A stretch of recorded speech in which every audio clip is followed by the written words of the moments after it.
Uno de los temas que ha interesado siempre al pensamiento de los intelectuales rusos, y de manera muy particular a Dostoyevsky, es la visión providencial de Rusia en la historia de la humanidad. Y vamos a ver cómo, si bien algunos de estos elementos de Dostoyevsky son particulares de él, sin embargo, pienso que tienen una vigencia que trasciende su propia época. Dostoyevsky ubica la misión de Rusia en la trama de los acontecimientos de los últimos tiempos. Para él hay como un proceso decadente del mundo moderno hacia el apocalipsis. En boca de Versilo, aquel personaje del adolescente, pone estas palabras: sencillamente todos los gobiernos, no obstante todos sus balances y todos sus presupuestos y su ausencia de déficit, en bon matin, palabra francesa que él pone porque la intelectualidad rusa hablaba mucho en francés, él se burla un poco de este uso desmedido del idioma extranjero. En bon matin, una buena mañana, se encontrarán finalmente atascados y todos, del primero al último, se negarán a pagar, de modo que todos, desde el primero hasta el último, se reconstruirán sobre la base de la general bancarrota. Pero el elemento conservador íntegro de todo el mundo se opondrá a ello por ser accionista y acreedor y no querrá consentir a la quiebra. Entonces, naturalmente, comenzará, por así decirlo, la oxidación general. Acudirán muchos judíos y empezará el imperio judaico. Pero todos aquellos que nunca tuvieron acciones, ni tuvieron nada, es decir, los pobres, no querrán naturalmente tomar parte en la oxidación.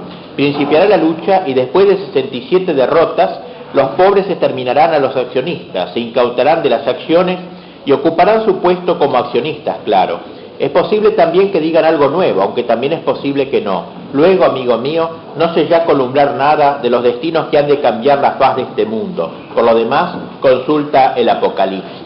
Es decir, entonces pinta o adelanta el gran problema de la usura capitalista, el levantamiento de los pobres, la toma del poder, o sea, que sería luego el fenómeno comunista. Oyes, y el otro le pregunta, pero es que todo está en material, es que solo por las finanzas ha de acabarse este mundo de hoy. Naturalmente, yo solo he tomado un pico del cuadro, pero este pico está enlazado con todos los demás mediante lazos, por así decirlo, indestructibles.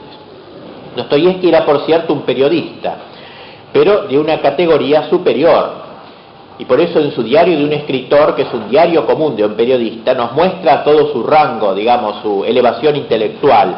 Es un periodista de calidad filosófica.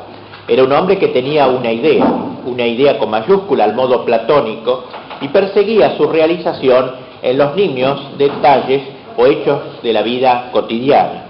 Lo que distingue al periodista filósofo del simple periodista es que aquel contempla los hechos en una perspectiva histórica, anticipándose al proceso de su gravidez y adquiriendo así fueros de profeta, mientras el simple periodista es un mero anotador de sucesos, un escribano de la actualidad sin lontananza ni horizonte.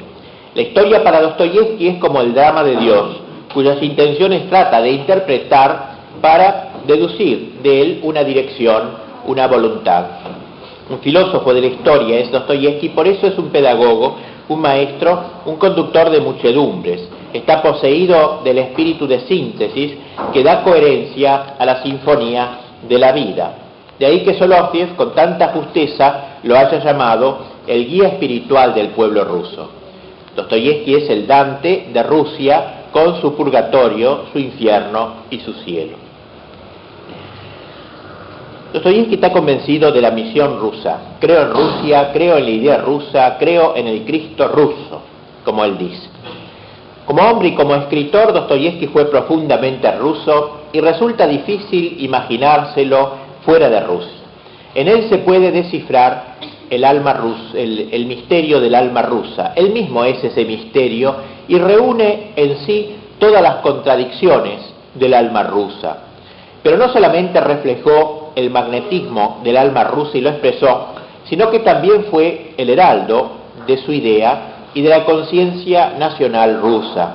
Cuando en su famoso discurso sobre Pushkin, al cual aludí, dirigido a sus conciudadanos, dice: humíllate, hombre soberbio ruso, la humildad que preconizaba no era una simple humildad moral meramente. Si bien consideraba al pueblo ruso como el más humilde del mundo, estaba orgulloso de ello. La humildad es la forma del orgullo ruso. Para Dostoyevski, el pueblo ruso es el portador de Dios y por eso debe ser humilde. Pues bien, este enamorado de Rusia decía que tocaba a Rusia pronunciar ante el mundo, dar a la humanidad lo que él llamaba una palabra nueva. Será pobre nuestro país, dice en un escrito muy bueno, muy lindo del diario de un escritor, será pobre nuestro país, pero ese pobre país lo ha recorrido Cristo en figura de un pobre siervo bendiciendo. Sí, ¿por qué no habríamos, a pesar de nuestra pobreza, de llevar en nosotros su última palabra? ¿No nació él mismo en un mísero establo, en un pesebre? Como diciendo, si Dios nació en un pesebre, ¿por qué el Dios no va ahora a nacer de Rusia para el mundo? O sea, va a partir de este pesebre que es Rusia, de este país que le ha recorrido en sus pobres, no va a dar al mundo la palabra nueva. Esta fórmula del Cristo ruso que él va a usar en varias ocasiones tiene presente una imagen de Cristo que aún se mantenía viva en el pueblo ruso común. Y cuando trataba de describir a esto que él llamaba el Cristo ruso, generalmente se apoyaba en las palabras de ese gran poeta que tuvo gran acercamiento al catolicismo, Tyutchev, el cual decía: estas pobres aldeas, esta naturaleza mezquina, tierra nativa largamente sufrida, tu tierra del pueblo ruso, la mirada orgullosa del extranjero no comprenderá y no percibirá lo que brilla y refulge en secreto en tu humilde desnudez. Agobiado por el peso de la cruz, el príncipe del cielo, vestido de esclavo, te recorrió a lo largo y a lo ancho, oh país nativo, y te bendijo. Es de aquí de donde saca esa frase del Cristo que ha recorrido el pueblo ruso y que, por tanto, Rusia está, digamos así, es grávida de Cristo que podrá luego entregar al mundo. De ahí que en su obra Demonios, que comenté largamente la vez pasada, Shatov dice: creo en Rusia, creo en su ortodoxia, creo en el cuerpo de Cristo, creo que un nuevo advenimiento tendrá lugar en Rusia. Él tenía la idea de Rusia como un país joven, podríamos decir, y heroico, en contraposición a la Europa avejentada y judaizada, o mejor dicho, reducida a los temas puramente económicos. ¿Qué importa, dice Dostoyevski, que el joven aún ignore, que aún ignora la vida, sueñe con ser un héroe? Dice: créanme ustedes, en el diario de un escritor, sueños orgullosos y magnánimos pueden serle a ese joven más útiles y vivificadores que la sensatez, entre comillas, de un chico que a los 16 años ya se atiene a la sabia norma de que la felicidad es preferible al heroísmo. En esta frase él caracteriza un poco al occidente. La felicidad, el eudemonismo, el hedonismo es preferible al heroísmo. O sea, dos chicos, ¿no? Dos de 16 años. Uno se afinca en la felicidad y otro en el heroísmo. Créanme ustedes, sigue diciendo, la vida de ese joven, con toda su pobreza y sus fiascos, tomada en conjunto, resultará más bella que el cómodo vegetar de su sensato condiscípulo, que pasará su vida entera rodeado de todo el bienestar posible. Tal creencia en sí no es inmortal y en modo alguno implica un engreimiento del individuo. Y lo mismo sucede con los pueblos. Santo y bueno es que haya pueblos sensatos, pacíficos, que sin exaltaciones se den una buena vida, comercien, armen navíos y se recreen en la comodidad de su vivir. Dice irónicamente: Dios los bendiga, no llegarán lejos. Eso solo engendra una medianía en el espíritu, que no le vale de nada, pero de nada a la humanidad. Carecen de esa gran energía, de esa poderosa ilusión que mueve a los pueblos grandes. La fe en que uno quiere y puede decirle al mundo la palabra suprema, en que un país puede renovar al mundo con el sobrante de sus energías, agrega la fe en lo santo del propio ideal, la fe en la fuerza del propio amor y anhelo de servir a la humanidad. Esa fe es la garantía de la vida alta de las naciones que tienen un ideal, y solo con ella se le puede aportar a la humanidad verdaderamente una energía nueva, digamos así, que la naturaleza le deparó a esa nación al crearla. Por eso entonces este país joven y heroico, que sería Rusia en comparación con esa Europa ya decrépita y hedonista, se considera, como dice el mismo Dostoyevsky, poniendo en labios de Yatov en Demonios, ¿sabe usted qué pueblo es ahora en toda la tierra el único pueblo deífico, es decir, que lleva a Dios, destinado a renovar y salvar al mundo en nombre de Dios, y al que se le han dado las llaves de la vida y la nueva palabra? Por su actitud, le responde el otro, ese pueblo es el pueblo ruso. Este convencimiento, pues, de que el pueblo ruso es el pueblo portador, deífico, cristóforo, el que lleva a Dios, es una noción mesiánica, ciertamente, en su origen, pero, como señala Berdyaev, no contiene en sí, digamos, ningún exclusivismo nacional, no es un particularismo, digamos así, de un pueblo que se cierra en sí mismo, sino justamente de un pueblo que considera que ha sido llamado a ayudar a los demás pueblos del mundo entero. Es la tarea que Dostoyevsky propone al pueblo ruso, deífico pueblo portador de Dios. ¿Por qué el pueblo ruso es el pueblo portador de Dios? Para Dostoyevsky es porque es el único pueblo cristiano que no ha sido contaminado por la civilización, porque es el único pueblo ingenuo, dice, el único pueblo niño de la tierra. Y así Yatov, Dostoyevsky, carga al pueblo ruso de un papel verdaderamente mesiánico. Así como el pueblo hebreo se considera como el pueblo elegido, así para Dostoyevsky el pueblo ruso debe ser considerado como el que lleve una futura salvación al mundo.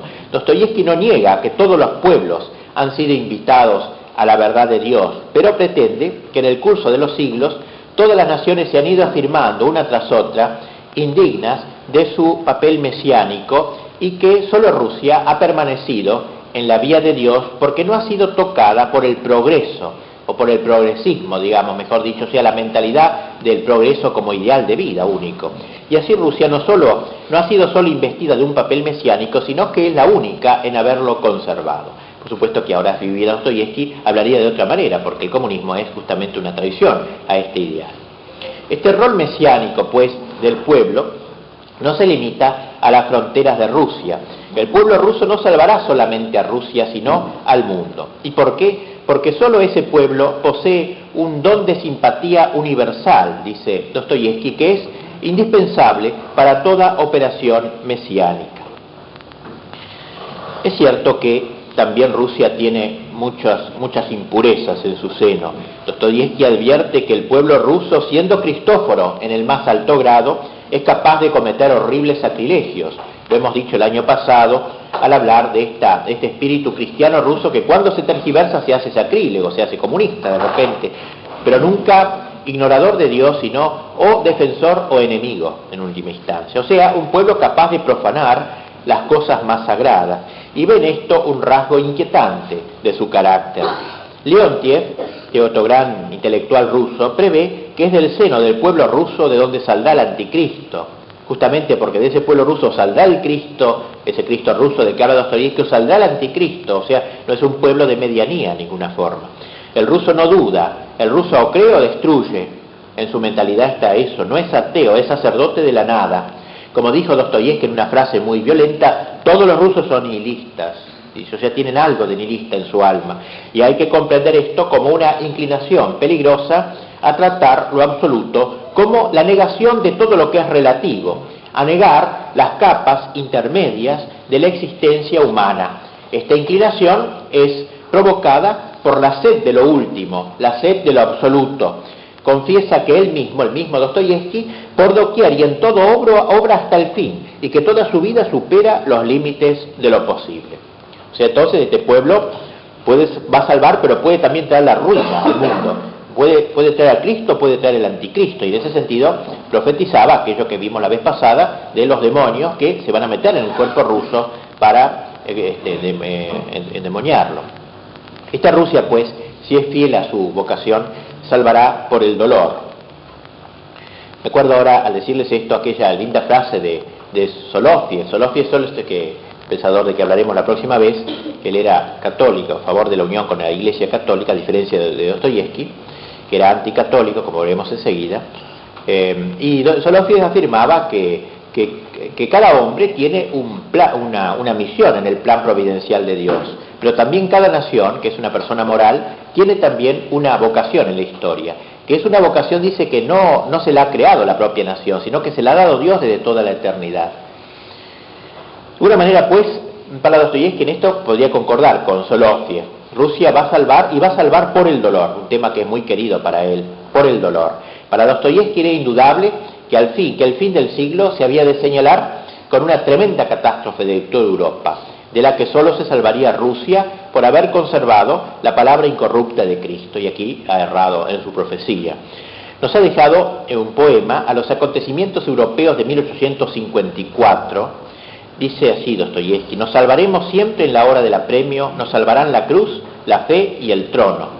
En nuestra alma llevamos esa ley cual signo de victoria y de liberación. Y el pueblo eslavo vive de esa fe. Creemos tener a Dios de nuestra parte, que Rusia vive y perecer no puede. Y finalmente tu hora llegó, Señor. Vive el clarín y el águila bicéfala remonte el vuelo a Tsargrad magnífica. El águila bicéfala de 2 cabezas es el símbolo de Rusia.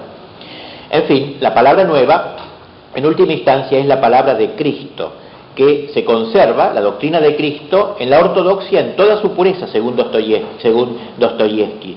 Y dice que la misión capital del pueblo ruso en los destinos de la humanidad, toda consiste únicamente en guardar en su seno esa divina imagen de Cristo en toda su pureza, para, llegado el momento, mostrarle esa imagen de Cristo a todo el mundo extraviado.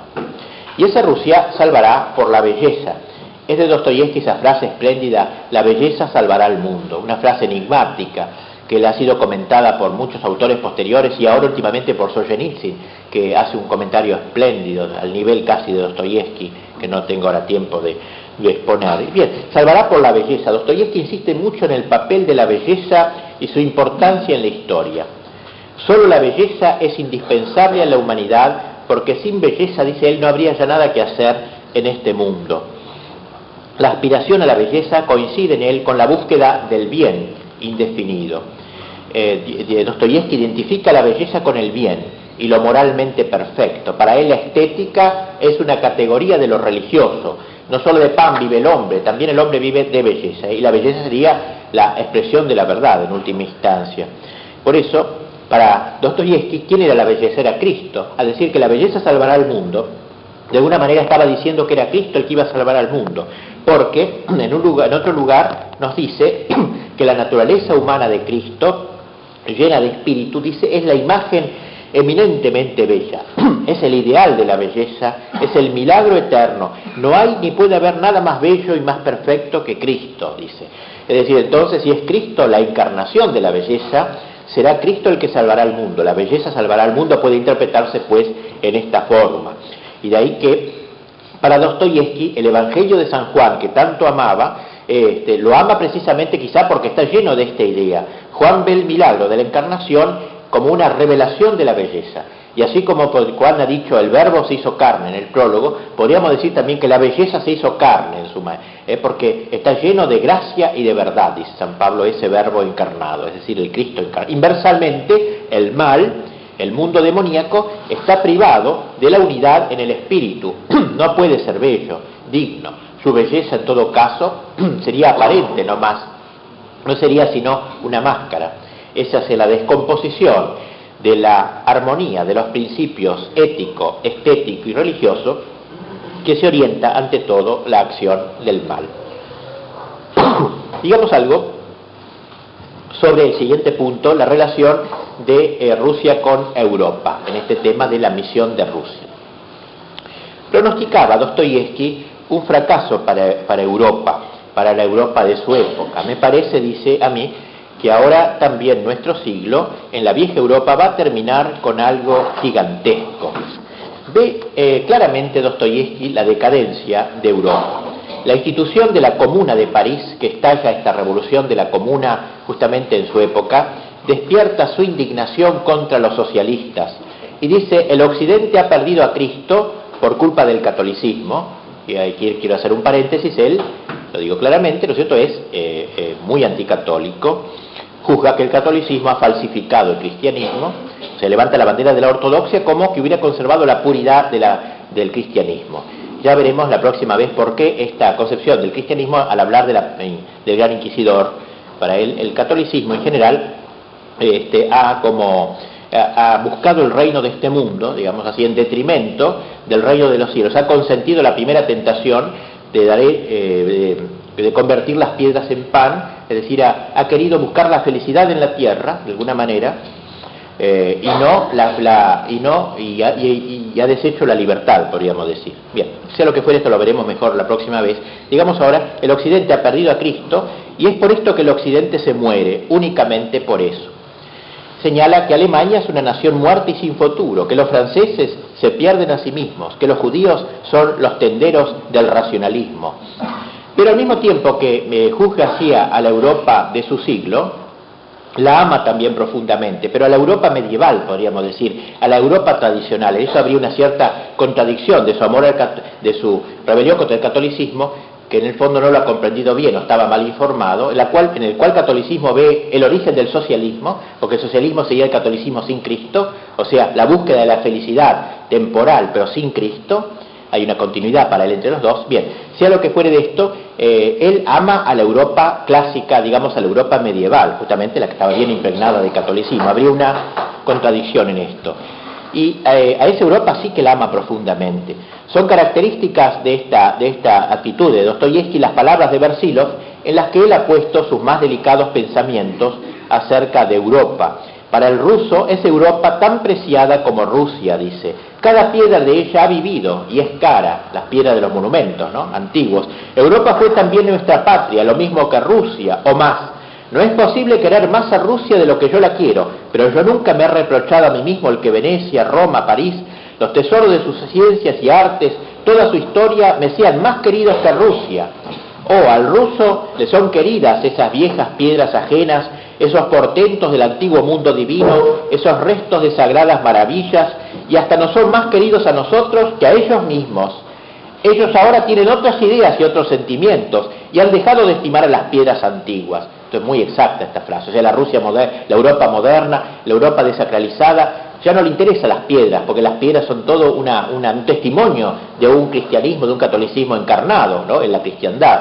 La Rusia moderna está en otra, la Europa moderna está en otra cosa. O sea, Dostoyevsky dice, nosotros los verdaderos rusos amamos más las piedras, o sea, todo ese mundo antiguo, los monumentos, los arqueológicos antiguos, que los mismos europeos que están en otra cosa ahora. Este mismo tema reaparece en labios de Iván Karamazov. Quiero afincarme en Europa, le dice a su hermano Alyosha. Me voy de aquí y mira, sé que voy solo a un cementerio, pero el cementerio más querido, ahí tienes. Queridos difuntos yacen allí, y cada piedra que los cubre testimonia una vida tan apasionada, una fe tan ardiente en sus hechos, su verdad, sus luchas y su ciencia, que, lo sé de antemano, he de caer de rodillas delante de esas piedras y las abrazaré y lloraré sobre ellas, aun estando persuadido desde el fondo de mi corazón de que todo esto es desde hace mucho tiempo solo un cementerio y nada más. Yo esta frase se la escribí a un sacerdote que está en Roma, le dije, en Europa no vas a encontrar muchas personas, digamos, de demasiado valor, más que acá por lo menos, pero vas a encontrar las piedras. Será un cementerio, pero abraza esas piedras. Le puse el texto de Dostoyevsky, ¿no?, porque ahí está todo el testamento de una época gloriosa verdaderamente. La Europa entera no es más que un cementerio donde reposan, pues, para Dostoyevsky, queridos difuntos. Es el Cristo ruso quien resucitará esas legiones de Lázaros algún día, según la mente de Dostoyevsky. Lo mismo vemos en su diario de un escritor. Europa, dice, pero si es algo terrible y santo. ¿Acaso saben ustedes, señores, que nos acusan de odiarla? ¿Cómo amamos nosotros, los elabófilos soñadores, esta Europa, patria de maravillosas reliquias? ¿Saben cómo amamos esas maravillas? ¿Cómo amamos y apreciamos más que fraternalmente a las grandes tribus que la habitan y todo lo grande, noble y alto que han realizado? ¿Saben cuánto nos oprime el corazón? ¿Cuántas lágrimas nos causa el destino caro y próximo de estos países? ¿Con qué terror vemos los nubarrones que oscurecen cada vez más su horizonte? Ustedes, señores occidentales y europeos, no amarán nunca a Europa como nosotros, los elabófilos soñadores que ustedes pretenden hacer pasar por enemigos tradicionales. Los pensadores, pues, religiosos como Dostoyevsky, Leontief, Solovyov, nunca negaron el valor de la cultura europea. La apreciaban, como digo, más que los europeos contemporáneos y actuales. Lo que negaban era la civilización europea contemporánea. Como distinguen Berdyaev, cultura y civilización. La cultura es maravillosa, pero la civilización es pérfida. Él distingue esas dos cosas. La civilización es algo más relativo con el progreso material, las máquinas de escribir, las heladeras. Y la cultura sería lo más en pocas palabras dicho, ¿no es cierto?, lo más profundo, lo que ha dejado el culto. Cultura viene de culto, el orden religioso. Bien, entonces, lo que odiaban estos rusos más clarividentes era la civilización europea, pero amaban la cultura europea. Lo que odiaban era el espíritu burgués y mercantilista de la Europa contemporánea, en la cual ellos veían una verdadera traición a las grandes tradiciones y al legado cultural del pasado. Para muchos escritores y pensadores rusos, la oposición entre Europa y Rusia no era más que la oposición de dos tipos de cultura, digamos así. Los mismos buenos europeos, los románticos franceses y los católicos del siglo XIX enrostraron fuertemente también, como Dostoyevsky, la llamada civilización europea, Léon Bloy de nuestro siglo, con toda su alma, enrostra el espíritu dominante del siglo, es decir, la civilización europea del siglo XIX que les molestaba tanto como a los eslavófilos del tipo de Dostoyevsky y Leontiev. Ellos también se dirigieron a la Edad Media como a su patria espiritual. Este tema es universal y no puede considerarse pues como una oposición entre Rusia y Europa, entre Oriente y Occidente, sino una oposición entre dos tipos de cultura, digamos, entre dos espíritus, tanto en Rusia y Oriente como en el interior mismo de Europa. La división pasa por adentro. O sea, hay europeos occidentalistas burgueses que empalman con la inteligencia rusa, liberalizada y socialistizada, y hay europeos inteligentes, como Villerdi, Lisdam, Léon Bloy y otros, que empalman con un Dostoyevsky y Leontiev. O sea, no hay división geográfica, sino de espíritus, de manera de ver las cosas. Cuando habla de Pedro el Grande, Dostoyevsky de algún modo lo elogia por su apertura a Europa, esa famosa ventana de la cual tantas veces hemos hablado, que abrió a Europa. Si en Moscú, dice Dostoyevsky, llegaron incluso a estar convencidos de que todo estrecho contacto con Europa iba a ser nocivo para Rusia, iba a ser nocivo para la ortodoxia, eso fue un error, eso es una exageración. La antigua Rusia era hermética, demasiado, dice, y no quería recibir ningún aporte europeo, no quería romper, diríamos hoy, la cortina de hierro que lo había separado de Europa. En cambio, Pedro el Grande, dice, al abrir esa ventana a Europa, trajo ese bien, produjo una ampliación de nuestras miras, de nuestro horizonte, de nuestra antigua idea ruso-moscovita demasiado clausurada en sí misma. Adquirimos una comprensión de Europa múltiple y robustecida, y reconocimos nuestro sino mundial, nuestra personalidad y nuestro papel dentro de la humanidad. Pero, dice, por esa ventana también se colaron todas esas miasmas europeas negativas, y por eso Dostoyevsky veía con angustia cómo su pueblo se iba occidentalizando más y más en el mal sentido de la palabra. Lo que Dostoyevsky reprueba no son los progresos introducidos en Rusia durante la época, por ejemplo, de Alejandro II, que fue su tiempo, el zar reformista, que abolió la servidumbre. No es de eso lo que reprocha, sino lo que él reprocha es el espíritu materialista con el cual fueron concebidos y realizados esos cambios. Dostoyevsky sabe que un pueblo no se transforma realmente más que si los cambios aportados están fundados espiritualmente.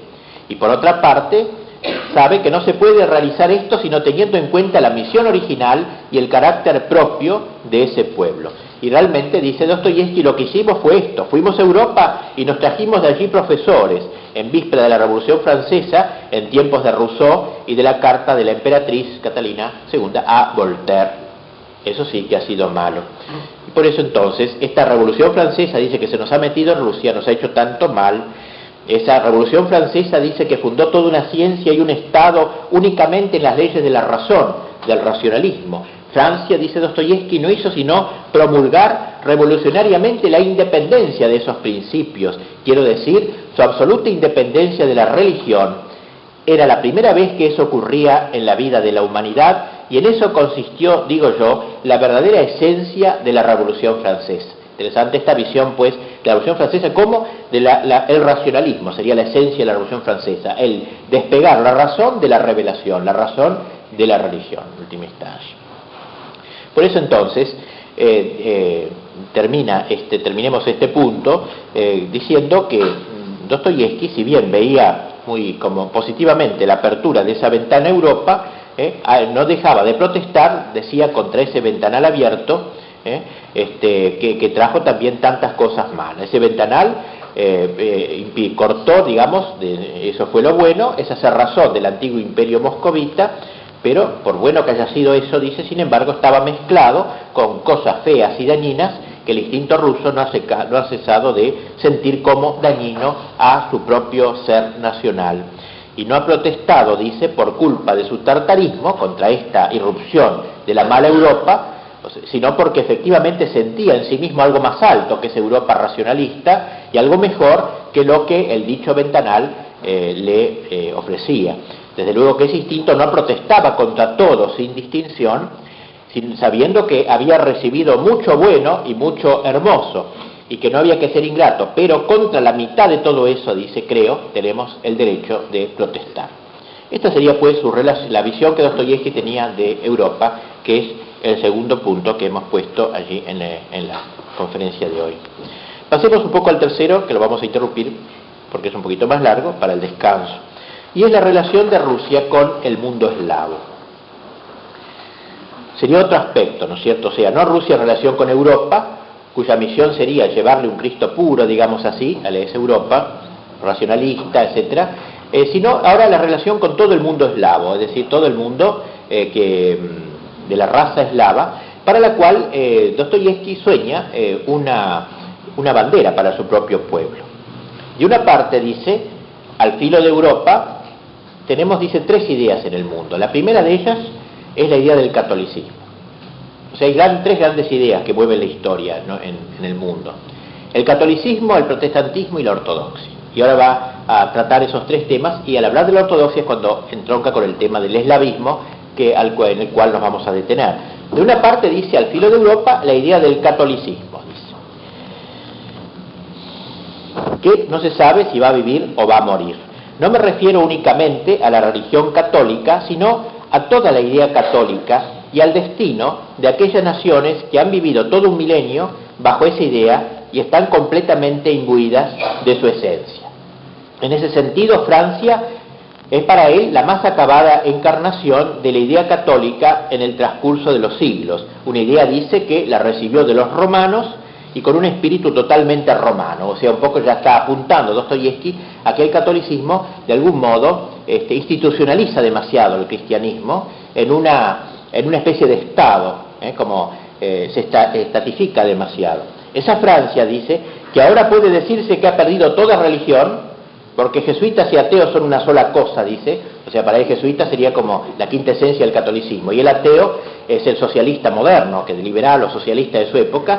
Para él es un poco lo mismo eso. O sea, como le dije antes, el socialismo es una derivación del catolicismo, es un catolicismo sin Cristo ya, renunciando a lo religioso. Bien, pues bien, esa Francia que ahora puede decirse que ha perdido toda religión, que ya cerró varias veces sus iglesias, y hasta una vez sometió a Dios mismo a la votación de una asamblea. Se recuerda que en Francia se votó si existía o no Dios. Esa misma Francia que de las ideas de 1789 ha sacado su propio socialismo francés, es decir, la pacificación y organización de la sociedad humana sin Cristo y fuera de Cristo, exactamente igual a como quiso organizar el catolicismo dentro de Cristo y no pudo. Ven cómo establece esta relación. Esa misma Francia es y sigue siendo lo mismo en sus revolucionarios de la Convención que en sus ateos, sus socialistas y sus comunistas de nuevo cuño, una nación saturada del espíritu antiguo católico. Por boca de sus ateos notorios proclama liberté, égalité, fraternité, casi lo mismo que haría el Papa si se viese obligado a proclamar liberté, égalité, fraternité, enteramente su estilo, enteramente según su espíritu. Hasta el actual socialismo, al parecer, dice, según una protesta violenta, fatal, de todas las naciones contra la idea católica, dice, hasta esa protesta que oficialmente se inició, dice, no es en Francia, sino de alguna manera una continuación de la idea del catolicismo. Bien, creo que esto es muy equivocado, pero digo la posición de él. O sea, él va a fustigar en el catolicismo eso. Por eso en la parábola del Gran Inquisidor se aplica tanto al catolicismo como al socialismo. Esto ahora comprende bien porque hay una continuidad para él. O sea, los dos quieren consentir a las tentaciones del desierto, quieren postrarse delante de Satanás, digamos, con tal de tener este reino. Te daré todo el mundo si postrándote me adorares. De alguna manera, el catolicismo, a través de un régimen, digamos, teocrático, que no respeta la libertad, y el socialismo sin Dios y sin Cristo. Así que habría una cierta continuidad. Ya hablaremos esto más largamente la próxima vez, pero ahora para que sepan. De otra parte, en segundo lugar, se hace la idea el viejo protestantismo, la segunda gran idea, dice, que mueve el mundo, que ya lleva, dice Alemania, 19 siglos protestando contra Roma. O sea, los alemanes siempre protestaron, dice, desde que nacieron, ya los germanos antiguos, antes del Imperio Romano, ya protestaban, ya eran protestantes, digamos, en el sentido. Y contra la idea romana, dice, contra la antigua idea pagana y la remozada idea católica han protestado, contra las ideas universales de Roma de dominar a todos los hombres de la tierra, tanto moral como materialmente, contra toda la cultura de Roma, viene protestando desde los días de Arminio y del bosque de Teutoburgo, protesta hoy y protestará siempre, es decir, el germano que cree ciegamente que él es el que tiene el secreto de la renovación del mundo y no la cultura católica. Y ahora dice, estos protestantes que están siempre protestando, justamente después de la caída de Francia, de la nación cristianísima, digamos, de la nación católica por excelencia, ahora el germano está seguro de su triunfo, ha muerto el catolicismo, y ahora nadie más que él podrá guiar a la humanidad y hacerla renacer de nuevo. Y eso lo cree firmemente, cree que en el mundo no hay nada superior a ellos. Y a todo esto, dice, no sería superfluo notar que Alemania, en todos estos 19 siglos de su existencia, no ha hecho otra cosa sino protestar, pero en realidad no ha dicho ninguna palabra nueva. Toda ella se agota en la protesta, vive únicamente de la negación de su enemigo. De suerte que en lo venidero, digamos así, puede suceder, dice, que cuando ya no tenga ningún enemigo contra quien protestar, tenga que desaparecer el protestantismo. Ya no tiene, ante el cadáver de su adversario, no le quedará ya motivos de protesta, ni por tanto motivos de vida. Concedamos, dice, que esto sea una quimera mía. El protestantismo de Lutero es, sin embargo, un hecho, sí, pero es un credo crítico y puramente negativo que está llamado a desaparecer cuanto desaparece el catolicismo, ya que entonces no tendrá contra quién protestar, transformándose en ateísmo puro y suprimiéndose de ese modo a sí mismo. Y queda la tercera idea. La idea eslava, entonces. La idea eslava, la idea del mañana, para él, la tercera posibilidad que se presenta de resolver los principios de la humanidad y aún de la misma Europa. Surgirá en la historia un elemento nuevo, un poder nuevo que hasta aquí se mantuvo pasivo, y de esto vamos a hablar en la segunda parte. Cuando Dostoyevski estaba elaborando estas ideas, estalló una guerra entre Rusia y Turquía, y eso lo llevó a ahondar en aquellas ideas, llevando a su extremo, digamos, la exaltación patriótica de Dostoyevski. Sí, dice el Cuerno de Oro, que es así se llama a la zona de Constantinopla, el Cuerno de Oro y Constantinopla, todo esto será nuestro. Porque él pensaba que si Rusia conquistaba Constantinopla ya podía tener en sus manos, digamos, el corazón del mundo eslavo. Y de hecho, a principios de 1877, escribió una carta en nombre de los habitantes de San Petersburgo al zar, en donde le decía: estamos dispuestos a poner nuestra vida y nuestra propiedad a los pies de su majestad en esta noble causa. El 12 de abril de ese año el zar declaró la guerra y Dostoyevski acudió inmediatamente a la catedral de Kazán de San Petersburgo para rezar por las fuerzas armadas rusas. Yo sabía, escribe su mujer, que en los momentos importantes él solía orar en el silencio y la soledad. Media hora más tarde lo encontré en un rincón remoto de la catedral. Tan absorto estaba en sus plegarias que apenas me reconoció. Al fin, el propio pueblo ruso, encabezado por su zar, había acudido a la lucha en favor de sus hermanos eslavos esclavizados por los turcos. Por eso entonces ve en esta expedición una respuesta o una concreción a la idea mesiánica del pueblo ruso. Y aquí voy a exponer un poco las ideas de él respecto a esta guerra, digamos, que consideró como una verdadera cruzada. Pero no herir los pudibundos oídos pacifistas que pueda tener alguno de ustedes, porque las frases de él son muy duras, en favor de lo que podría ser una guerra justa, una guerra de algún modo santa, y los bienes que aporta una guerra de este estilo. Nuestros cucos, dice en su diario de un escritor, no han desatendido un aspecto de la cosa, predican el amor al prójimo, predican el amor a la humanidad y por tanto deploran toda guerra, deploran toda sangre vertida y se afligen profundamente, dice, al ver cómo los rusos nos animalizamos en la guerra, como ellos dicen, o sea, como si la guerra fuese siempre una animalización del hombre, apartándonos del progreso europeo, del camino justo, de la ciencia. Y bien, él les responde a estos cucos, sí, dice, la guerra es una desgracia al fin de cuentas, pero también acusa mucho de miopía ese juicio de los humanitaristas. Ante todo ya nos tienen verdaderamente hartos, dice, con sus prédicas de moral, una moral malentendida, se entiende, porque el heroísmo, dice Dostoyevski, de quien se sacrifica por los demás o por algo que considera como sagrado, es mucho más moral que todo ese catecismo ético burgués del pacifismo burgués. El entusiasmo del espíritu de las naciones por una idea generosa es un paso adelante en el pueblo y no un proceso de animalización. La guerra que se hace para apropiarse riquezas ajenas, según el deseo de las bolsas, dice con mayúscula, de las bolsas insaciables, es así que tiene un límite. Una guerra así da fe de la decadencia de la nación que la inicia. Son guerras perversas, las guerras por dinero nomás. Y no puede menos de conducirla a la muerte a esa nación. En cambio, al revés, dice, ¿qué podría haber de más puro y más santo que esta guerra que Rusia acaba de emprender?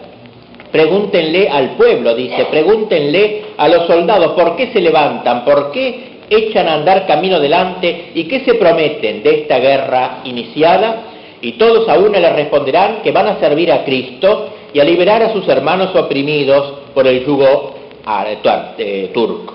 Y siendo así, dice, es nuestra idea santa, y nuestra guerra, luego, lejos de ser, como ustedes dicen, el instinto animal de las naciones insensatas, será el primer paso para la realización de esa paz verdadera, en que ciframos nuestra mayor dicha y la prosperidad verdadera. Por eso yo les digo, dice Dostoyevski, no siempre se debe predicar la paz, ni tampoco en la paz sola se cifra toda la salvación, que a veces esta puede también venir de la guerra, o por medio de la guerra. Esta frase de Dostoyevski me trae el recuerdo a que estas otras tan expresivas de Pascal, el cual decía, así como es un crimen turbar la paz donde reina la verdad, es también un crimen permanecer en paz cuando la verdad es destruida. Hay pues un tiempo en que la paz es justa y un tiempo en que es injusta. Se ha escrito que hay un tiempo de paz y un tiempo de guerra, y el interés de la verdad es el que los discierne, pero no hay un tiempo de la verdad y un tiempo del error. Esta frase de Pascal parece tener mucho que ver con lo que está diciendo Dostoyevski. Por eso dice Dostoyevski, no hay que temer en derramar sangre humana, dicen ustedes los pacifistas, nuestros cucos, como él los llama, y vuelto otra vez, dice, a la vieja canción, ¿cómo derramar sangre? Son frases altisonantes, dice, de la sangre vertida, pero que en realidad no son sino una sarta de bellas frases vacías, encaminadas a un fin determinado. Los agiotistas bursátiles, dice, ellos se despepitan ahora por filosofar acerca de la humanidad y de la paz y de no derramar sangre, lo que para muchos de ellos no pasa de ser un negocio nomás, porque en realidad, agrega, puede que sin la guerra se derramase más sangre todavía. Más vale acabar de una vez con la espada que padecer dolores interminables. ¿Y qué tiene de preferible a la guerra la paz actual entre las naciones que se llaman civilizadas? Por el contrario, mucho más que la guerra animaliza la paz, sobre todo la paz falsa, la paz duradera a los hombres, y los vuelve crueles, porque una larga paz engendra siempre ordinariez, cobardía y un egoísmo crudo y agrio, y sobre todo inercia espiritual. En épocas de larga paz solo engordan los esquilmadores del pueblo, dice Dostoyevski. Es creencia general que la paz produce riqueza, pero eso solo para la 10ª parte de la gente, de los mortales. Y esa 10ª parte, que no tarda en contagiarse de las enfermedades de la riqueza, las comunica naturalmente esas dolencias a las 9 partes restantes, claro que sin la riqueza. Pero, dice, cae enferma de corrupción y de cinismo. La voluptuosidad engendra crueldad y cobardía. La generosidad, en cambio, y la grandeza del alma, esas mueren a manos del egoísmo. Y así se demuestra, termina Dostoyevski, que la larga paz burguesa concluye por hacer sentir la necesidad de una guerra como una especie de secuela de sí misma. Pero por desgracia, dice, no se va a parar entonces a una guerra con un fin grande y justo, digna de una gran nación, sino por mezquinos intereses bursátiles, por la adquisición de nuevos mercados para los dueños de los sacos de oro. En una palabra, dice, una guerra no justificada por la necesidad de la propia conservación, sino al revés, por un capricho morboso, digamos, de ganar más dinero. Estos intereses y la guerra por ello provocada, estas sí que son malos, esto sí que corrompe a los pueblos, que los lleva a la ruina, en tanto que la guerra, cuando está inspirada por una mira generosa, la guerra en este caso dice por la liberación de los pueblos oprimidos, por una idea desinteresada y santa, esa guerra es purificante, esa guerra es santificante, dice, y purifica el aire de las miasmas deletéreas, sana las almas, ahuyenta la cobardía, la indolencia aburguesante y bochornosa, pone ante los ojos de los hombres un fin concreto y por último brinda y hace comprensible una idea, la idea que realizar, a la cual está predestinada esta o aquella nación.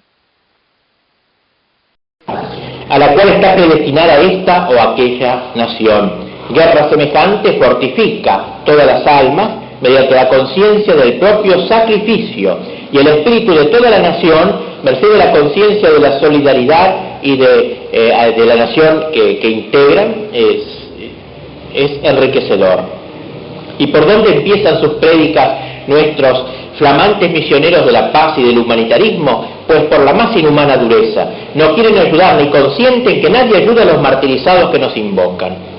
O sea, ese pacifismo en el fondo es una crueldad, porque están ahí nuestros pobres hermanos eslavos martirizados por los turcos, pero ellos no quieren ayudar, ni consienten que nadie les ayude a los martirizados que nos invocan. Ellos, en apariencia tan humanos y tan sensibles, niegan a sangre fría y con sorna la necesidad del sacrificio de sí mismo y del heroísmo espiritual. Destaca Dostoyevski la responsabilidad de Rusia, de la Tercera Roma, por sus hermanos eslavos. Aunque suene a cosa rara, dice, es lo cierto que la opresión que durante 4 siglos han tenido que padecer los eslavos de los Balcanes ha sido hasta provechosa al cristianismo y a la ortodoxia, aunque en un sentido negativo, porque ha servido para afianzar la fe. Esos pueblos cristianos, dice, de los Balcanes, oprimidos y atormentados, veían al fin en Cristo su único consuelo, y en la Iglesia el único camino, el único vestigio de su personalidad nacional y de su peculiaridad étnica. Era su esperanza suprema, la última tabla de valores que les quedaba del navío deshecho. La Iglesia daba siempre a estos pueblos una sombra de nacionalidad, y la fe en Cristo les impedía, si no a todos, por lo menos a buena parte de ellos, mezclarse con los vencedores y olvidar su raza y su historia. De otra parte, dice Dostoyevski, desde la caída de Constantinopla en 1453, toda la población cristiana de Oriente volvía sin querer su mirada implorante a la lejana Rusia, que por entonces acababa de libertarse del yugo de los tártaros, adivinando precisamente en ella el futuro centro de unión de los eslavos, la potencia que un día podría redimirlos. Y Rusia recogió, agrega Dostoyevski sin titubeos, la bandera del Oriente y puso el águila bicéfala de Bizancio en su viejo blasón, porque esa águila bicéfala era propia de Bizancio. Rusia, al tomarla sobre sí, hereda, digamos, como hemos dicho en hablar de Rusia, la Tercera Roma, digamos, hereda al viejo Bizancio. Y por eso entonces, desde entonces, siendo el nombre de Rusia fue un nombre querido por el mundo eslavo y por su zar, que se llamó el zar ortodoxo, y la Rusia ortodoxa. Y al aceptar ese nombre, a sus zares cargaba también con una misión Rusia, la misión de ser la protectora, el paladín, y si Dios un día lo mandaba, la libertadora de la ortodoxia, llamado a salvar a toda la cristiandad, a ella perteneciente, de la esclavitud en que se encontraba. Ahora dice, es cierto que en Rusia gran parte de la clase culta superior ha olvidado en cierto modo este destino principal de Rusia, es la inteligencia famosa rusa que se abreva en las filosofías modernas de Europa, en las ideas económicas de carácter occidental, en las ideas políticas, en la nueva moral imperante, y entonces dice, vino la creencia de que había que acabar con esa fe en las antiguas creencias. Y así entonces el movimiento que el pueblo ruso realizó ahora con esta guerra concreta que se entabla con Turquía pone de manifiesto que el pueblo no ha renunciado a sus rancias esperanzas y a su antigua fe. Y además dice, este pueblo ruso ha asombrado a toda nuestra inteligencia, a todos nuestros falsos intelectuales. ¿Quién de ellos iba a imaginar, dice Dostoyevsky, que esta masa tosca que son los rusos, inculta, como ellos la consideran, que apenas se acaba de salir de la servidumbre y ahora se emborracha de vodka, podía un día estar convencida de que tenía una misión, la de servir a Cristo, la de usar, de defender la fe cristiana y redimir a los pueblos de la ortodoxia? Y aunque nuestro pueblo, dice, a lo mejor no sepa rezar todas las oraciones, conserva la esencia del cristianismo, estando tan penetrado del Espíritu de Cristo como pocos pueblos del mundo. Por lo demás, dice, el ateo o el ruso europeizado, indiferente en materias de ortodoxia, no puede concebir la fe sino como una hipocresía o como un formalismo mero. Pero en el pueblo no ven nada que a eso se parezca, y de ahí que infieran que el pueblo no tiene sino una fe huera, que le reza a un icono, a un cuadro pintado, y que en el fondo el pueblo permanece indiferente, pues el formalismo religioso le ha matado el espíritu. Esa inteligencia no advierte el espíritu cristiano del pueblo ruso, quizás porque ellos mismos han perdido ese espíritu hace tiempo. En cambio, dice, nuestro pueblo honra la memoria de sus grandes y humildes héroes y se complace en contarles a los niños historias de mártires cristianos. Vocación, pues, en la bófila de Rusia, que ahora estalla con esta guerra, se encarna en esta guerra con Turquía. El primer paso de nuestra nueva política después de Pedro, dice Dostoyevsky, se definió en reunir a todos los eslavos bajo la bandera de Rusia, y esto no para apoderarse políticamente de tierras ajenas, ni aniquilar a las personalidades nacionales eslavas, echándoseles encima el coloso ruso, sino para remozarlas y ponerlas en la relación de que sean capaces con Europa y con la humanidad, brindarles la posibilidad de vivir en paz y reponerse de sus seculares e incontables dolores, uniéndose en un común espíritu. Pues bien, dice, para eso será necesario que llevemos adelante esta guerra. Será necesario conquistar Constantinopla. Todo un símbolo será para Rusia en esta guerra contra Turquía, conquistar Constantinopla. Constantinopla, dice, debe ser nuestro. Debemos conquistarlo nosotros los rusos y debe quedar en nuestro poder para siempre. A nosotros y a nadie más que a nosotros debe pertenecer esa ciudad, pero nosotros podemos, eso sí, luego que sea nuestra, acoger en ella no solo los eslavos, sino a todos los pueblos del mundo. Rusia es el centro espiritual, la cabeza del Oriente, y Constantinopla es la ciudad, el centro de ese mundo oriental. Así como solo Rusia es capaz también de enarbolar la bandera de la nueva idea del Oriente y revelarle su destino a todo el mundo oriental, porque ¿qué es en el fondo la cuestión de Oriente sino la cuestión del destino de la ortodoxia? Y decía que así como Iván hace varios siglos atrás había conquistado Kazán, aquella ciudad de manos de los tártaros, nunca ocupada por los rusos, implantando la fe, así habría que hacer ahora con Constantinopla. Y decía cómo aquel joven zar Iván, que todavía no había recibido el sobrenombre del Terrible, se había apoderado de Kazán en un asedio largo, espantoso, donde los kazaneses se habían defendido a la desesperada, terca, tenaz y denodadamente, pero como los rusos habían abierto minas, habían entrado en tropel los sitiadores y habían tomado Kazán. Pues bien, dice, ¿qué hizo el zar Iván al entrar en Kazán? Mató a todos sus moradores, relegó a los kazaneses a algún pueblo del Asia, los trasladó en bloque, nada de eso, sino que no expulsó un solo tártaro, sino que todos siguieron como antes. ¿Pero qué hizo entonces? Fue todo muy sencillo, dice, apenas ocuparon la ciudad los vencedores, trajeron la imagen de Nuestra Señora de Kazán, aquella que hemos visto el año pasado, veneramos en las conferencias la Virgen de Kazán, la trajo esa imagen y celebraron en Kazán una función religiosa, la primera desde su fundación.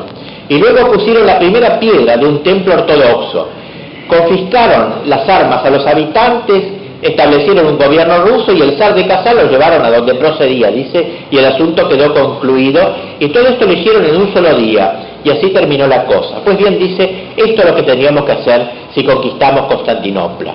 Tendríamos que volver a consagrar en la Basílica de Santa Sofía, que fue cristiana durante tantos mil años, y luego de eso enviar de Moscú campanas, echar al sultán donde convenga y pare usted de contar, dice, y con eso estaríamos ya con un pie en Constantinopla. En realidad, dice, los rusos han sido llamados por una cruzada. El ruso tiene un espíritu peregrino. Hemos hablado el año pasado del alma rusa, que es un alma peregrina. Desde que existe el pueblo ruso, dice, desde el mismo bautismo del pueblo ruso, los rusos han peregrinado a Tierra Santa, al sepulcro de Cristo, al monte Athos, etcétera. Han peregrinado también de la época de las cruzadas, cuando lo fueron a visitar a Balduino, que los recibió con tanta caridad.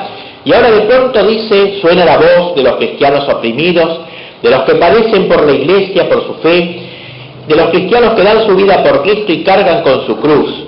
Y entonces, dice, corrió el rumor de que un general ruso se había ofrecido a ayudar a los cristianos, y así afluyeron voluntarios, estos nuevos peregrinos de la guerra ahora, un acicate para hacer penitencia y para guardar ayuno, y así entonces quienes no podían enrolarse daban su dinero, o si no, iban como voluntarios.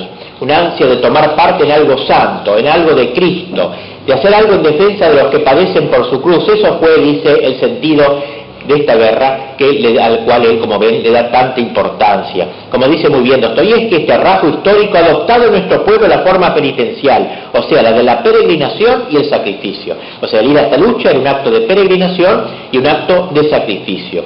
Y en este respecto, Europa, dice, no comprendiendo nuestros ideales nacionales, midiéndolos con el mismo recelo que los suyos, y no viendo en nosotros más que ansia de conquista, de anexión de territorios, creyó ver en esta campaña simplemente un acto de imperialismo. Y no era así, sino era, dice Dostoyevski, el deseo de cumplir nuestra misión eslava. Por otra parte, dice, esta guerra ha suscitado en nuestro pueblo un entusiasmo inesperado. Inesperado, dice, inesperado sobre todo para la inteligencia, que siempre creía que el pueblo se movía por otros motivos, no inesperado para el pueblo sencillo, que apenas vio esto se largó así. Inesperado para la inteligencia, dice, que creía que todo estaba en manos de la corrupción, del materialismo, de los judíos y del aguardiente, dice. Fue inesperado el que en la idea nacional, en la causa de la ortodoxia, comulgasen de pronto casi todas las clases sociales, que esos mismos individuos, digamos así, aún los periodistas se jugaran por esta causa y sacaran artículos elogiando nuestra guerra. Todo eso, dice, que antes podía parecer como un fanatismo, ahora ha sido levantado como una bandera de todo el pueblo ruso y en relación con Cristo y con la verdad de Cristo. Esto, dice, es la idea eslava en su más alto sentido. Esta idea del sacrificio, este anhelo de sacrificar la propia vida por los hermanos, este sentimiento del deber espontáneo, de salir en defensa del más débil, para fundar la gran federación de los eslavos unidos en torno a Cristo. Este era el ideal que tenía Dostoyevski. Y así, en este diario donde he ido tomando estos elementos, que suelen ser muy desconocidos de Dostoyevski, porque se trata de Dostoyevski más bien literato nomás, y no este aspecto de una política que, como vemos, es una especie de teología política, en su modo de ver las cosas. Digo que en este desarrollo, estos textos que he ido comentando, leyendo, tomados de un diario, del diario de un escritor, de ese gran publicación que él la escribía casi toda él exalta la figura de un caído en la cruzada concreto y que nos ayuda para terminar este tema, Foma Davilov, un mártir ruso, el cual dice que se avisó en los diarios rusos, salió la noticia del martirio de este suboficial del segundo batallón de defensa del Turquestán, Foma Danilov. Había sido hecho prisionero por los turcos, los cuales, después de infligirle muchas torturas y suplicios, le dieron muerte bárbara el 21 de noviembre por no haber querido pasarse a la religión musulmana. El propio Khan le había ofrecido recompensas, honores, y apostataba, pero Danilov le contestó que él no podía renegar de la cruz, y que como vasallo que era del zar, venía obligado, aún como cautivo, a cumplir sus deberes con el zar y con el cristianismo. Bueno, él se exalta Dostoyevski ante esta figura, en la cual ve todo un símbolo de la idea eslava, del eslavo que se vuelca al sacrificio. En lo cierto, dice que se ha hablado poco de él, o mejor que nadie ha hablado de él como de algo extraordinario, dice. No me refiero al pueblo, porque el pueblo no tiene por qué considerar extraordinario, el pueblo ve como normal este acto de Danilov. El pueblo, atendiendo la fe que tiene el pueblo, digamos así, en todo caso se emociona al verlo, sí, pero no lo ve como una cosa fuera de lugar, sino propiamente como lo que debía ser. En todo caso, dice, los que se admiran son los otros, es la inteligencia, que no puede entender cómo cientos de miles de rusos Se han anotado en esta cruzada, en esta guerra, cientos de miles de rusos se han levantado de la indiferencia y de la basura, a lo mejor en que se habían hundido. Pero yo me atrevo, dice, a decir algo que si ustedes quieren puede pasar por un axioma. Para juzgar de la fuerza moral de un pueblo y de qué puede ser capaz en lo futuro, esto es una idea muy linda, creo, muy alentadora para nosotros también, no hay que atenerse al grado de corrupción a que temporalmente, y aunque fuera en su mayor parte, hubiera descendido, sino solo a la elevación de espíritu a que puede encumbrarse, llegada que sea la hora. Es decir, hay pueblos que están como adormecidos pero cuando aparece una gran bandera, de repente hay reservas que brotan ahí, y eso dice hay que esperar mucho en eso. Y no quedarse mirando en esa corrupción que de hecho ha dominado a ese pueblo.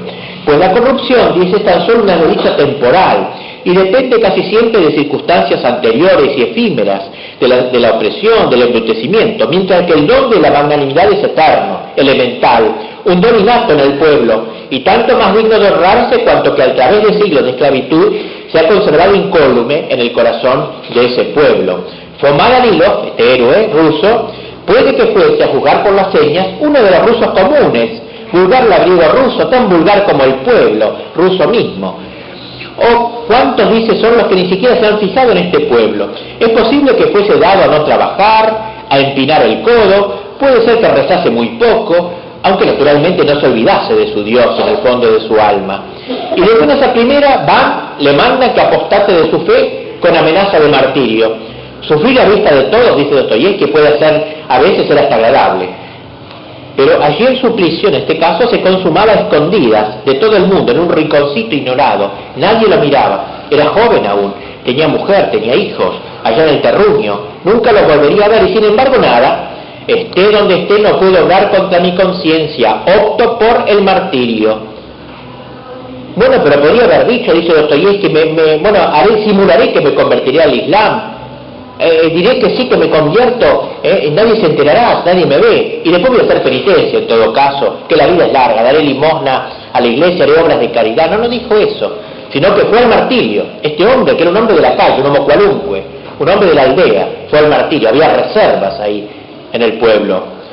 Pero eso somos nosotros, dice, que para nuestro pueblo, lo repito, el heroísmo de Danilov no tiene nada de admirable. O sea, de por sí el pueblo no se admira de eso.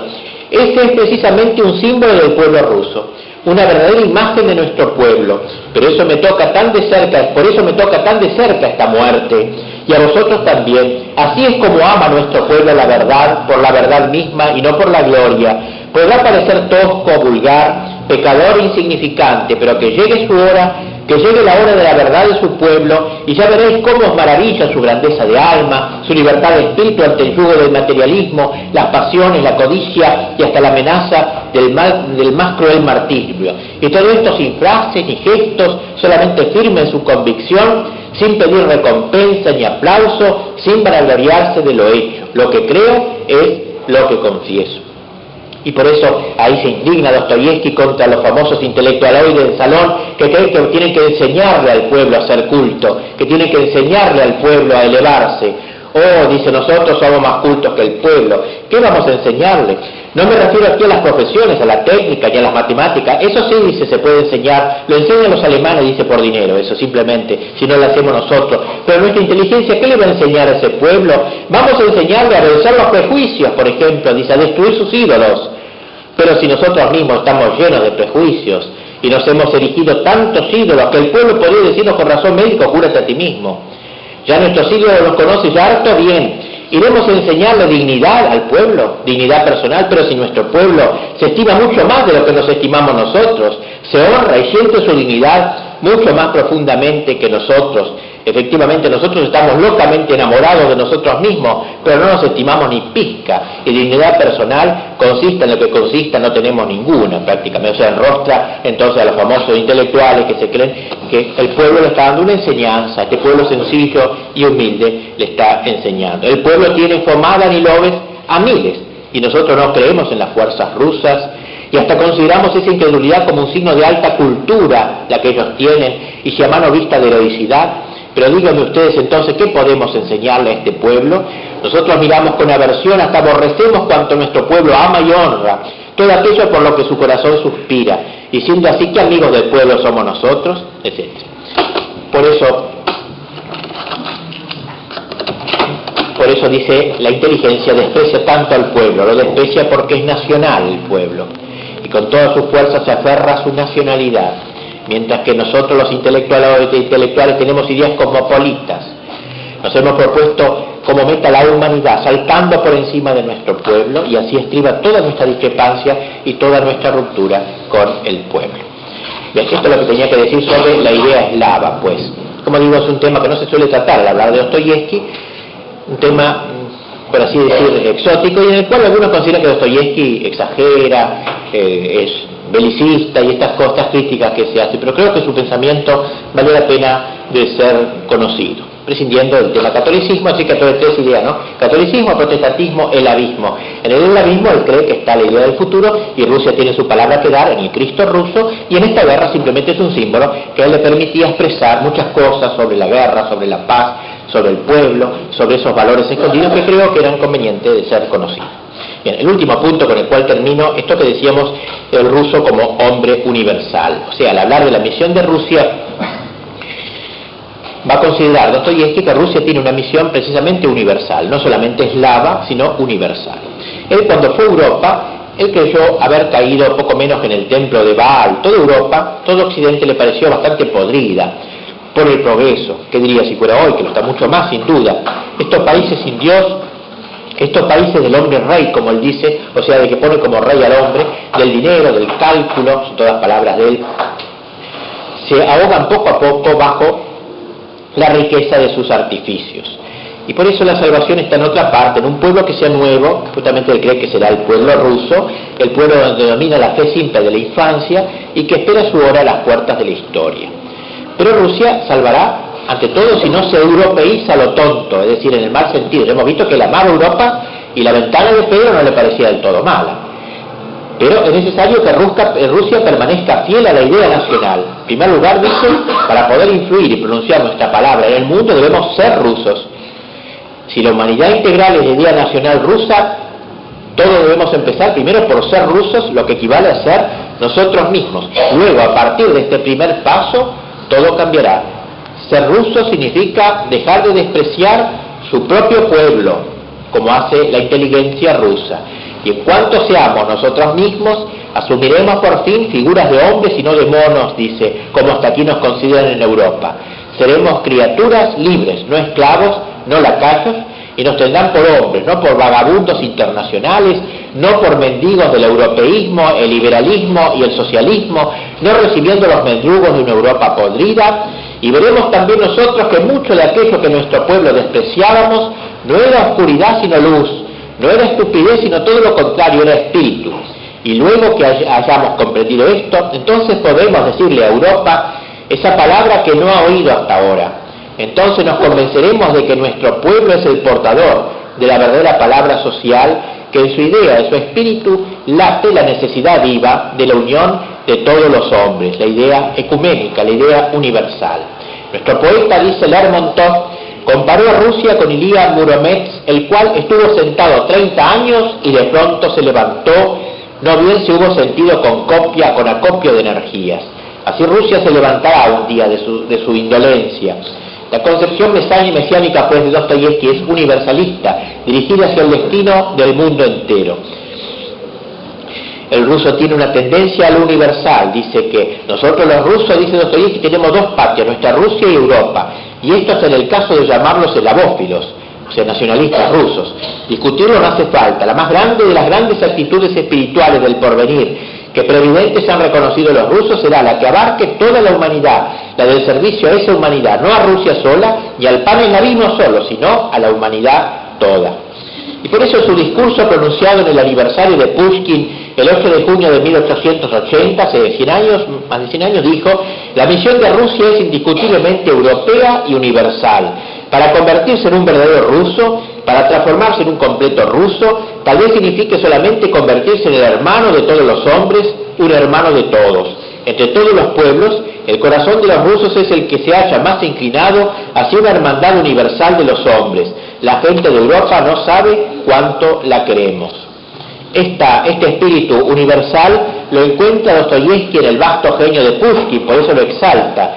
Lo que llama la atención en Pushkin es la facultad de simpatía universal, esa capacidad de encarnarse en el genio de otras naciones, en su literatura, encarnación casi perfecta. Esta facultad, dice, es esencialmente rusa y Pushkin la comparte con nuestro pueblo. El alma y el pueblo y el genio del pueblo ruso están quizás, dice, más capacitados que los de los otros pueblos para contener en sí la idea de la fraternidad universal. Dostoyevsky descubre que ese peregrinaje inquieto y rebelde que caracteriza al alma rusa, ese espíritu nómade, es una manifestación profundamente nacional. Él investiga este destino extremo de ese vagabundo que es Rusia. Solo la felicidad universal puede aplacar al peregrino ruso y por menos de eso no quedará en paz. Y por eso él juzga que el destino de Rusia es innegablemente paneuropeo y panmundial. Quizás ser un ruso verdadero y completo significa ser hermano de todos los hombres. Todo nuestro eslavismo y occidentalismo no son más que un gran malentendido. Para el auténtico ruso, Europa es, en tanto que feudo de la gran tribu aria, tan querida como la propia Rusia, además de ser patrimonio de nuestra tierra de nacimiento, porque nuestro patrimonio es universal. Y por eso, por este concepto del papel predestinado de Rusia, Dostoyevsky se halla muy cerca de Soloviev, del pensamiento del católico Soloviev. La misión de los rusos, dice, es una misión pues paneuropea y panmundial en cierta manera. Rusia, por otra parte, digamos, finalmente, dice Dostoyevsky, debe unirse al Asia, porque Rusia tiene esa situación geográfica que la pone a caballo entre Europa y Asia, y por tanto no debe tener el complejo europeo, el temor de que lo llamen asiático. Rusia no está solo en Europa, sino también en Asia. El ruso no es solamente europeo, es también asiático, y esto es algo providencial, dice. Debemos de vencer el temor de que nos llamen los europeos bárbaros asiáticos, y que nunca acabamos de hacernos europeos del todo. Ese temor al bochorno de que Europa nos tenga por asiáticos, dice, nos persigue hace 2 siglos y nos da vergüenza e impide que nuestra realización. Y hacemos no sé cuánto para demostrar a Europa que somos exclusivamente europeos. Y sin embargo, dice, en Rusia está la idea de Asia también, una raíz nacional que está enferma y que debemos curar. La Rusia asiática es otra de nuestras raíces enfermas que no solo debemos cuidar, sino extraer y plantar de nuevo. Un concepto nuevo, un principio nuevo que va a enriquecer nuestro concepto europeo. Mire usted, mediante nuestra orientación a Asia ocurrirá lo mismo que, por ejemplo, Europa cuando descubrió América. Pues bien mirado, es Asia para nosotros una América que está por descubrir. En Europa nos recibieron por pura merced y lástima, éramos esclavos, pero a Asia vamos como señores. En Europa éramos tártaros, mientras que en Asia somos europeos. Y esta idea entonces esta idea de estar a caballo entre Europa y Asia, cree que es providencial para que Rusia haga una síntesis entre Europa, el mundo eslavo y Rusia. O sea, una gran síntesis de estas 3 cosas, ¿no es cierto? Amor profundo a la Europa verdadera, la tradicional, cabeza del mundo eslavo, corazón del mundo eslavo, y al mismo tiempo Asia. Esta es la gran idea, pues, la gran misión de Rusia para él en el mundo. La idea rusa, dice que el ruso debe ser caballero de la idea rusa, y pone el ejemplo de Don Quijote, al cual él tanto amaba. Él consideraba que Don Quijote era una de las grandes obras de la literatura, y la figura misma de Don Quijote un modelo para el alma rusa. Es el Quijote al cual quiso imitar en su novela El Idiota, en el personaje central, el protagonista Mishkin, el príncipe Mishkin. Él dice por ahí, creo que en el diario de un escritor, Mishkin es Quijote. Mishkin es Jesús también, o sea, el loco que tiene la locura, digamos así, del mundo, pero que es sabiduría en un nivel superior. Pues bien, escribe, hablando de Don Quijote, y hablando de cómo la idea rusa y la misión de Rusia era una quijotada, pero eso mismo era algo convocante para el pueblo ruso. Dice, cuando Don Quijote, el universalmente conocido caballero de la triste figura, el más generoso de cuantos héroes ha habido en este mundo, se echó en unión de su fiel escudero Sancho por esos caminos a casa de aventuras, solía encontrarse con todo un ejército, de no menos que cientos y miles de guerreros. Esos espantables ejércitos solía lanzarlos contra ellos algún poder enemigo. Era lo corriente que el caballero, al tropezarse con tan enormes tropas de enemigos, sacase su espada, invocase una vez más el nombre de su dueña y señora, arremetiese solo como estaba contra sus miles de adversarios y les hiciese morder a todos, sin dejar uno, el polvo. Cualquiera pensaría que esos hechos eran indiscutibles, pero Don Quijote dieron de pronto mucho que pensar. ¿Cómo eso? ¿Cómo puede ser que yo pueda vencer a tantos enemigos a la vez? Miren qué linda respuesta que da Dostoyevsky, comentando a Cervantes. Ya he resuelto el enigma, amigo Sancho, dijo finalmente Don Quijote, y es que como todos esos gigantes y todos esos malignos hechiceros eran poderes impuros, también sus ejércitos eran de condición impura. Quiere decir que no estaban formados de hombres verdaderos como nosotros. Eran esos hombres obras de sortilegio, y así sus cuerpos no podían ser semejantes a los nuestros, sino más bien, digamos, a los de los moluscos, gusanos y arañas. Siendo así, una espada recia y burda como la mía, esgrimida por la espada de un poderoso caballero, podía traspasar todos esos cuerpos en un abrir y cerrar de ojos, casi sin encontrar resistencia, pues se desvanecerían como el aire. Con todo esto, comenta Dostoyevsky, el gran poeta y conocedor de los hombres pulsa una de las fibras más hondas y misteriosas del corazón humano. Oh, este es un gran libro. Se emociona ver un ruso que admire tanto a un español, ¿no? Dos mundos tan cercanos. Este es un gran libro, es del número de los eternos, de esos con que solo de tarde en tarde se ve gratificada la humanidad. Y observaciones análogas respecto a lo más profundo de nuestra humana naturaleza hállanse en este libro a cada página. Ya el solo hecho de que Sancho, esa encarnación de la sana razón, de la prudencia y de la áurea medianía, se consagrase a ser amigo y compañero de aventura del más loco de los hombres, él precisamente y no ningún otro, es notable. Pásase todo el tiempo engañándole como un niño, y no obstante está plenamente convencido del gran talento de su amor. Conmuévese hasta lo patético ante su grandeza de alma, crea pies juntillos en todos los fantásticos sueños del caballero, y ni una sola vez pone en duda que aquel habrá de conquistar algún día una ínsula para regalársela. Cuánto desear sería que nuestros jóvenes rusos conociesen esta gran obra. No sé lo que pasará ahora en las escuelas con la literatura, pero sí sé que ese libro, el más grande y triste de cuantos libros han creado el genio de los hombres, levantaría el alma de más de un joven con el poder de una gran idea, el gran tema de él.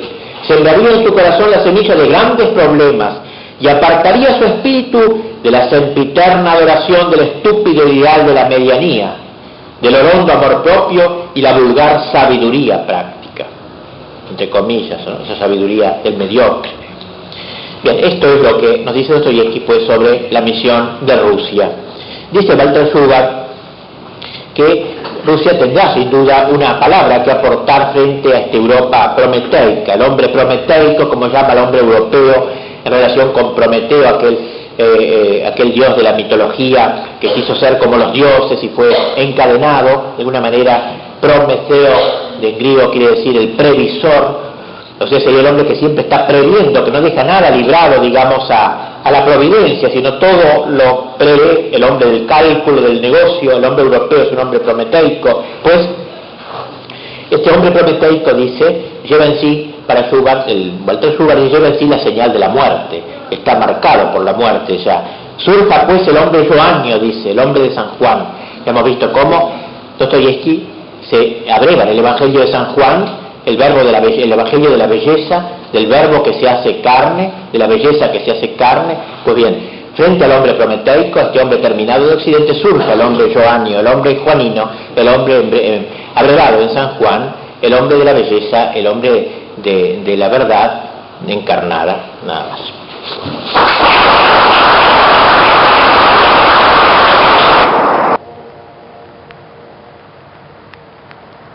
Изрядно пресвятей, пречистой, преблагословенной, славной владычице нашей Богородице и Преснодеве Марии.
Святейшего Патриарха Болгарского, Боже, даруй святым Твоим церквам в мире цела, честно, здраво, благоденствующа, право правяща, Слово Твое, а истинный.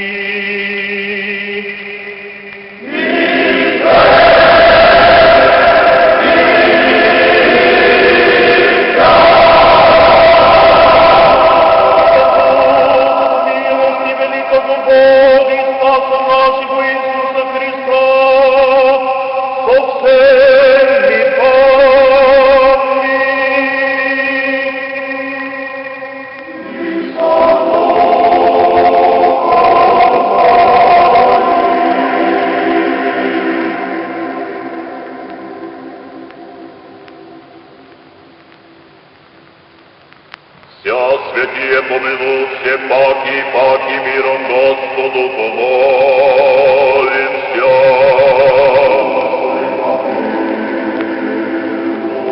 Заступи, спаси, помилуй, сохрани нас, Боже, Твоею благодатью.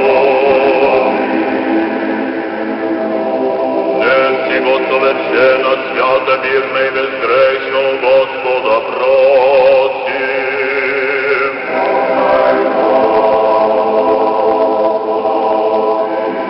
Ангела мирно, верно, наставника, хранителя душ и телес наших, у Господа просим.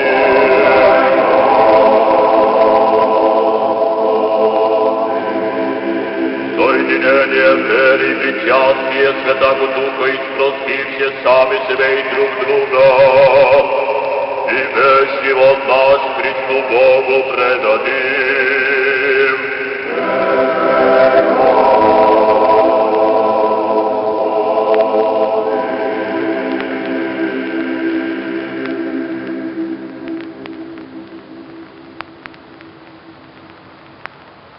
Исподоби нас, Владико, с удерновением осуждено смети призивати Тебе небесного Бога Отца и глаголати.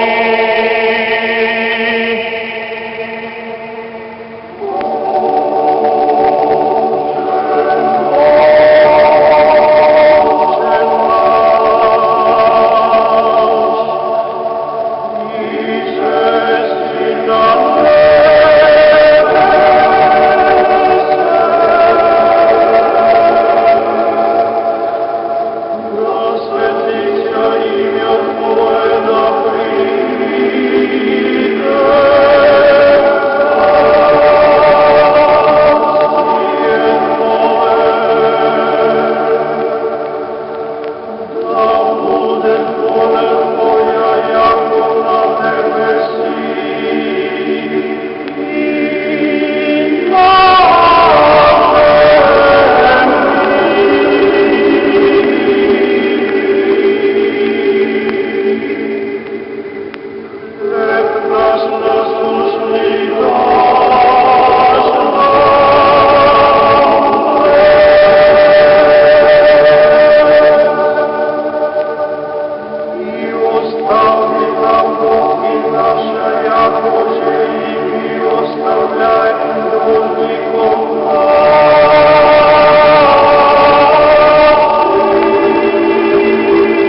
Мир всем!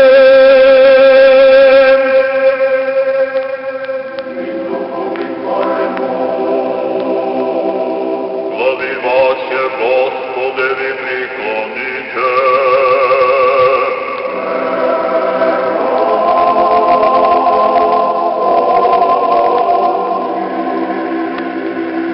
Благодати и щедротами человеколюбием единородного Сина Твоего, с Ним же благословени Си со пресвятым и благим и животворящим Твоим Духом, ныне и присно и во веки веков.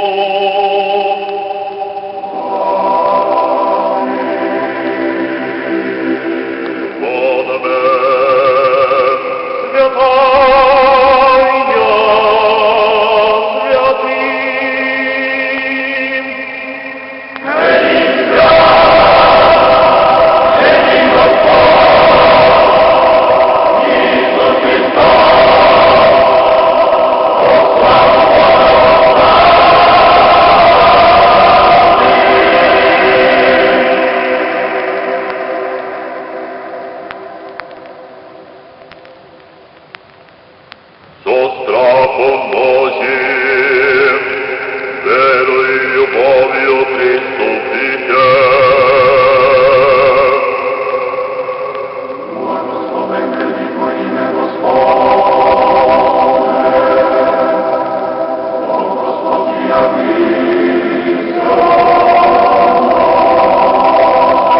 Спаси Боже, люди Твоя, и благослови достояние Твое.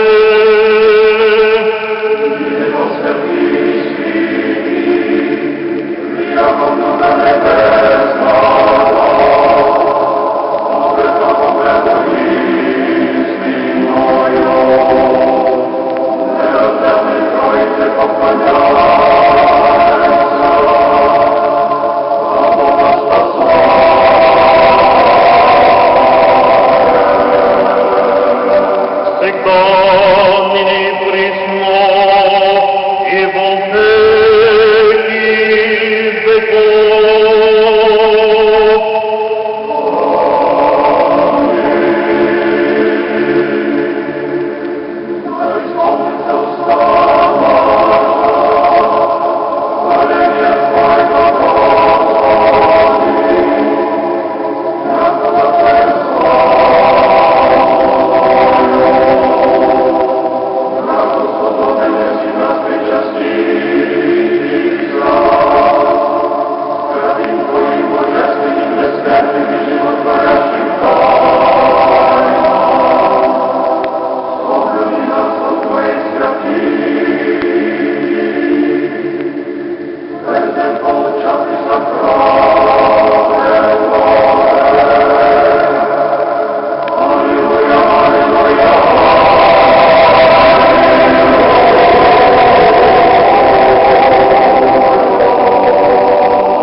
Прости, примите божественных, святых, пречистых, бессмертных, небесных и животворящих, страшных Христовых тайн.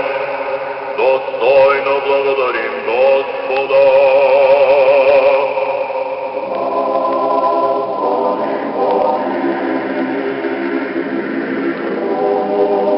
Заступи, спаси, помилуй, сохрани нас, Боже, Твоею благодатью.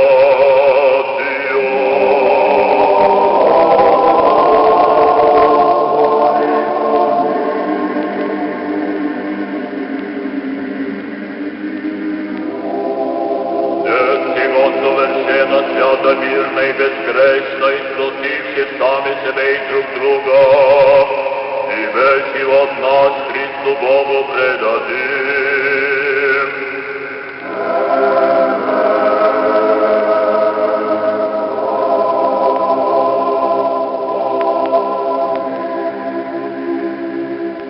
Яко Тие, Преосвящение наши, Тебе славу посылаем, Отцу и Сыну и Святому Духу, ныне и присно, и во веки веков.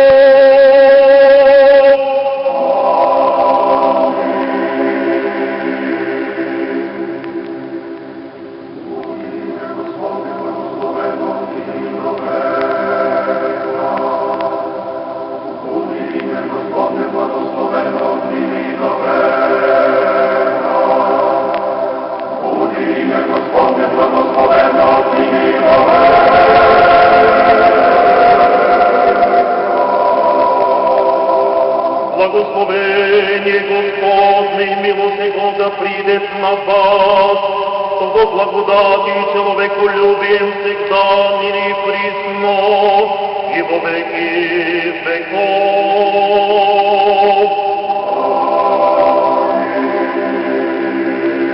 Слава Тебе, Христе Боже, упование наше, слава Тебе!